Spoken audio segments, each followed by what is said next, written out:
ኦሪት ዘዳግም ምዕራፍ 1 ተራ ቁጥር 1 በዮርዳኖስ ማዶ በምድረ በዳ በአረባ ውስጥ በኤርትራ ባሕር ፊት ለፊት በፋራን በጦፌልም በላባንም በሐጼሮትም በዲዛሃብም መካከል ሳሉ ሙሴ ለእስራኤል ሁሉ የነገራቸው ቃል ይሄ ነው። ተራ ቁጥር 2 በሴይር ተራራ መንገድ ከኮሬብ እስከ ቃዴስ በርኔ ድረስ የ11 ቀን መንገድ ነው። ተራ ቁጥር 3ና 4 በ40ኛው ዓመት በ11ኛው ወር ከወሩም በመጀመሪያው ቀን ሙሴ በሐሴቦን ተቀምጦ የነበረውን የአሞራውያንን ንጉሥ ሴዎንን በአስታሮትና በኤድራይ ተቀምጦ የነበረውንም የባሳንን ንጉሥ አግን ከገደለ ከመታ በኋላ እግዚአብሔር ስለ እነርሱ ያዘዘውን ሁሉ ለእስራኤል ልጆች ነገራቸው።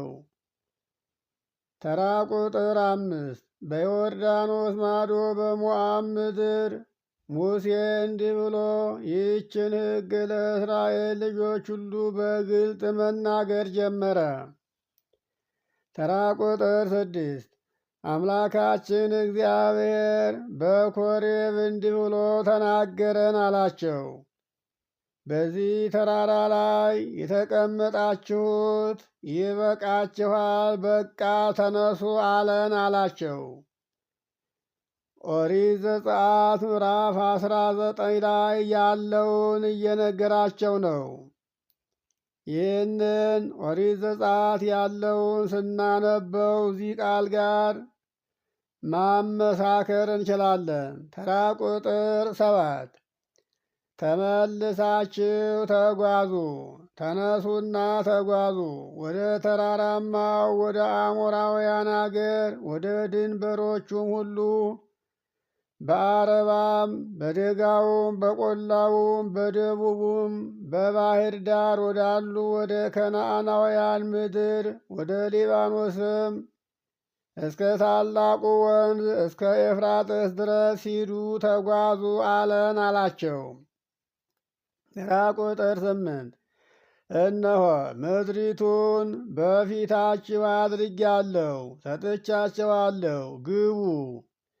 እግዚአብሔር ለእነሱ ከእነርሱም በኋላ ለዘራቸው ይሰጣት ዘንድ ለአባቶቻችሁ ለአብርሃምና ለይስሐቅ ለያዕቆብም የማለላቸውን ምድር ውረሱ አለን አላቸው። ተራ ቁጥር 9 ተራ ቁጥር 9ና 10 በዚያን ዘመን እንዲህ ብዬ ተናገርኳችሁ፣ እኔ ብቻዬን ልሸከማችሁ አልችልም። አምላካችሁ እግዚአብሔር አብዝቷችኋል። እነሆ እናንተ ዛሬ እንደ ሰማይ ከዋክብት በዝታችኋል አላቸው። ተራ ቁጥር 11 የአባቶቻችሁ አምላክ እግዚአብሔር በዚህ ቁጥር ላይ እልፍ አእላፋት አድርጎ ይጨምር፣ እንደተናገራችሁም ይባርካችሁ አላቸው። ተራ ቁጥር 12 እኔ ብቻዬን ድካማችሁን ሸክማችሁንም ክርክራችሁንም እሸከም ዘንድ እንዴት እችላለሁ አላቸው።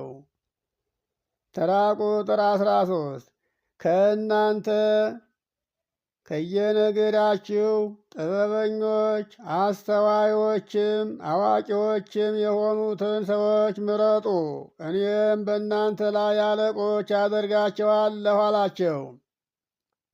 ተራ ቁጥር 14 እናንተም ይህን ነገር እናደርገው ዘንድ የተናገርኸው ይህ ነገር መልካም ነው ብላችሁ መለሳችሁልኝ አላቸው። ይህንንም ኦሪት ዘጸአት ምዕራፍ 18 ላይ ያለውን ኃይለ ቃል ስንመለከተው እዚያ ላይ እንደተነገረ እናገኘዋለን። ተራ ቁጥር 15 ጥበበኞችና አዋቂዎች የሆኑትን ሰዎች የነገዶቻችሁን አለቆች መረጥሁ። በእናንተ ላይም አለቆች የሻለቆችም 100 አለቆችም የ50 አለቆችም የ10 አለቆችም አድርጌ ሾምሁላችሁ፣ በየነገዶቻቸውም አደረግሁላችሁ አላቸው። ተራ ቁጥር 16 በዚያን ጊዜም የወንድሞቻችሁን ነገር ስሙ። በሰውና በወንድሙ ከእርሱም ጋር ባለው በመጻተኛው በስደተኛውም መካከል በእውነት ፍረዱ አላቸው። ተራ ቁጥር 17 በፍርድም አድልዎ አታድርጉ፣ ታላቁንም እንደምትሰሙት ታናሹንም እንዲሁ ስሙት አልኳችሁ። ፍርድ ለእግዚአብሔር ነውና ከሰው ፊት በሰው ፊት አትፈሩ፣ ለሰውም አታድሉ ብዬ ነገርኳቸው አላቸው። ከነገርም አንድ ነገር ቢከብዳችሁ እርሱን ወደ እኔ አምጡት፣ እኔም እሰማዋለሁ ብዬ ፈራጆቻችሁን አዘዝኳቸው አላቸው። የሚከብዳችሁን ነገር እኔ እፈርድላችኋለሁ ብዬ አልኳቸው አላቸው። ስለዚህ ቃል ኦሪት ዘጸአት ምዕራፍ 18 ላይ ያለውን በደንብ ስናነበው ምስጢሩን እናገኘዋለን። ተራ ቁጥር 18 በዚያን ጊዜም ልታደርጉት የሚገባችሁን ነገር ሁሉ አዘዝኳችሁ አላቸው። ተራ ቁጥር 19 ከኮሬብም ተነስተን ተጉዘን አምላካችን እግዚአብሔር እንዳዘዘን በታላቁ እጅግም በሚያስፈራ በዚያ ባያችሁት ምድረ በዳ ሁሉ በኩል በተራራማው በአሞራውያን መንገድ ሄድን መጣን፣ ወደ ቃዴስ በርኔም ደረስን አላቸው። ተራ ቁጥር 20 እኔም አምላካችን እግዚአብሔር ወደሚሰጠን ምድር ወደ ተራራማው ወደ አሞራውያን አገር መጣን አላቸው። ተራ ቁጥር እኔም እናንተም መጣን አላቸው። ተራ ቁጥር 21 እነሆ አምላክህ እግዚአብሔር ምድሪቱን በፊትህ አድርጓል። የአባቶች አምላክ እግዚአብሔር እንዳለህ እንደነገረህ ውጣ፣ ውረሳት፣ አትፍራ፣ አትደንግጥ አለህ ብዬ ነገርኳችሁ አላቸው። ተራ ቁጥር 22 እናንተም ሁላችሁም ወደ እኔ ቀርባችሁ ምድሪቱን እንዲጎበኙልንና እንድንወጣና እንወርሳት ዘንድ የሚያገባንን የመንገዱንና የምንገባባቸውን የእነዚያን ከተሞች ወሬ ተመልሰው እንዲነግሩን በፊታችን ሰዎችን እንስደድ አላችሁኝ አላቸው። ይህንንም ኦሪት ዘኍልቍ ምዕራፍ 13 ያለውን በደንብ ስናነበው ታሪኩ እዛ ላይ እንደተፈጸመ እናገኘዋለን። ተራ ቁጥር 23 ያም ነገር ደስ አሰኘኝ፣ ከእናንተም 12 ሰው መረጥኩ። ከየነገዱ ሁሉ አንድ ሰው ነበረ የተመረጠው። ተራ ቁጥር 24 እነርሱም ሄዱ፣ ወደ ተራራማውም አገር ወጡ። ወደ ኤሽኮልም ሸለቆ መጥተው ጎበኟት አላቸው። ተራ ቁጥር 25 ከምድሪቱም ፍሬ ከእጃቸውም ወሰዱ፣ ወደ እኛም ይዘውት መጡ። አምላካችን እግዚአብሔር የሚሰጠን ምድር መልካም ናት ብለውም ነገሩን አላቸው። ተራ ቁጥር 26 በአምላካችሁ በእግዚአብሔር ትእዛዝ ላይ እናንተ ግን አመጻችሁ እንጂ ወደ እርሷ መሄድን መውጣትን አልፈለጋችሁም፣ እንቢ አላችሁ አላቸው። ተራ ቁጥር 27 በድንኳናችሁም ውስጥ እንዲህ እያላችሁ አጉረመረማችሁ። እግዚአብሔር ስለ ጠላን እንዲያጠፋን በአሞራውያን እጅ አሳልፎ ይሰጠን ዘንድ ከግብፅ ምድር አወጣን አላችሁኝ አላቸው።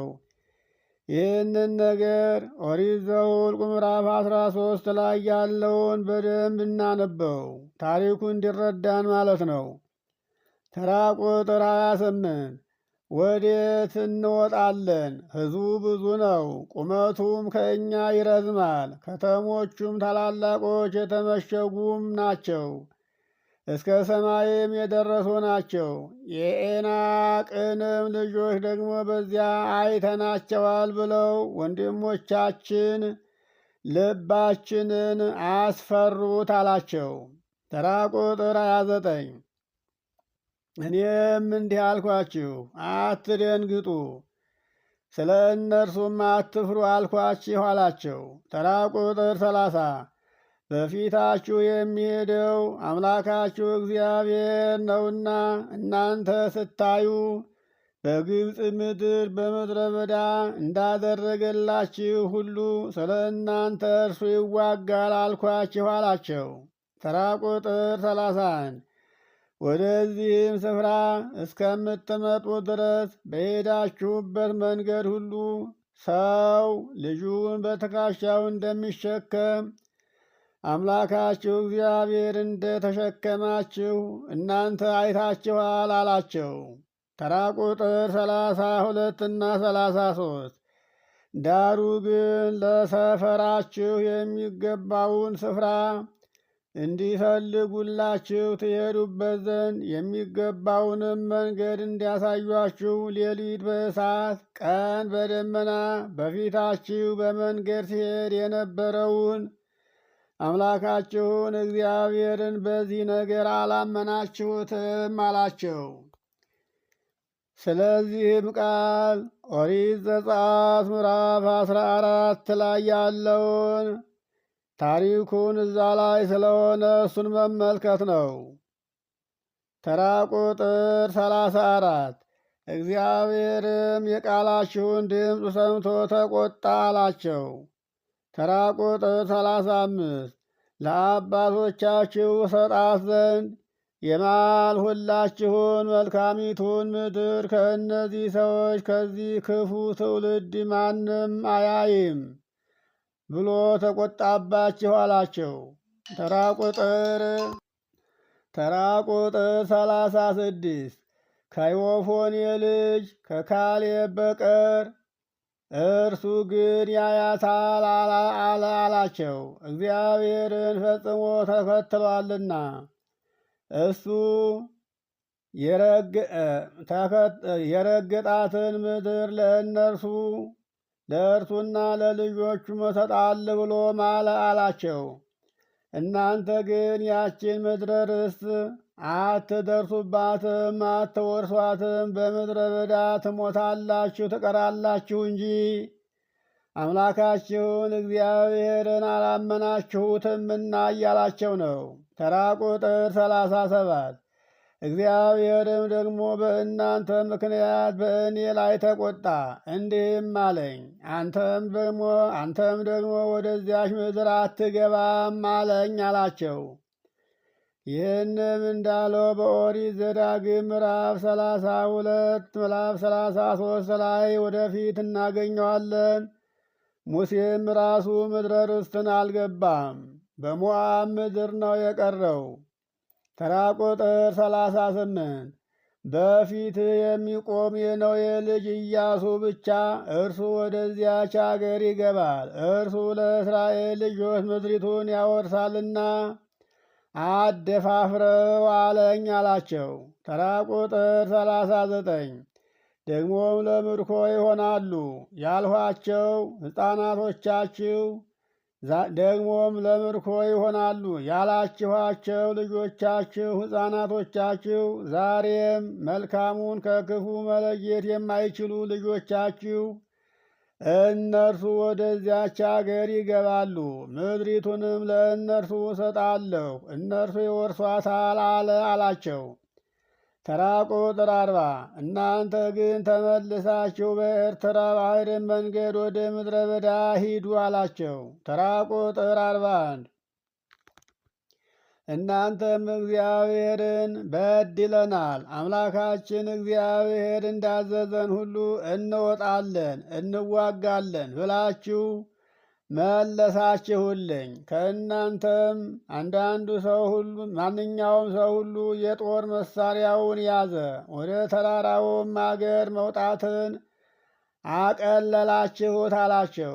ተራ ቁጥር 42 እግዚአብሔርም እኔ በእናንተ መካከል አይደለሁኝምና በጠላቶቻችሁ ፊት እንዳትወድቁ አትሂዱ፣ አትውጡ፣ አትዋጉ በላቸው አለኝ። እኔም ብነግራችሁ እናንተም ቢያላችሁ ያለ እግዚአብሔር ፈቃድ ሄዳችሁ ተዋግታችሁ ብዙዎቻችሁ አለቃችሁ አላቸው።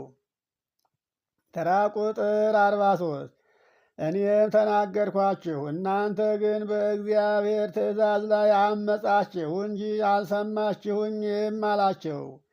በትዕቢታችሁም ወደ ተራራው አገር ወጣችሁ አላቸው። ተራ ቁጥር 44 በዚያም በተራራማው አገር ይኖሩ የነበሩ አሞራውያን ወጥተው ተዋጓችሁ። ንብ እንደምታሳድድም ሁሉ እንደ ንብ አሳደዷችሁ። እስከ ኤርማም ድረስ በሴይር መቷችሁ አላቸው። ተራ ቁጥር 45 ተመልሳችሁም በእግዚአብሔር ፊት አለቀሳችሁ።